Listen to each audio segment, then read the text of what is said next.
মৃত্যুর পরে কোরআন শরীফের সূরা তাওবার মধ্যে আছে আবু তালেবের মৃত্যুর পরেও নবী আবার আল্লাহর কাছে হাত তুলে বলছে, আল্লাহ আমার চাচাটারে মাফ করে দেন, আমার চাচা জাহান্নামের আগুনে জ্বলবে। আল্লাহ আমি এটা মাইনা নিতে পারি না। আসমানওয়ালা আল্লাহ কোরআনের আয়াত নাজিল করছে, বন্ধু হাত নামান, আমি মাফ করব না। নামান হাত নামান, খোদার কসম এটা কোরআন শরীফের আয়াত। হাত নামান, আমি মাফ করব না রে বন্ধু। কার হাত নামাইছে? কার হাত বুঝছেন? কার হাত?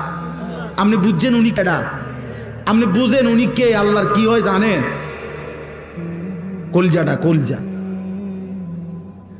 ওই মালিকের কলজার টুকরা এটা।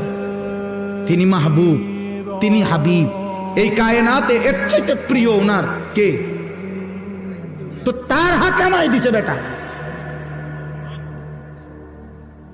ওনার হাত নামাই দিছে। নামান, আপনি হাত নামান। আপনি কে? আমি কে? বেশি খামখেয়ালি মনে করেন আপনার।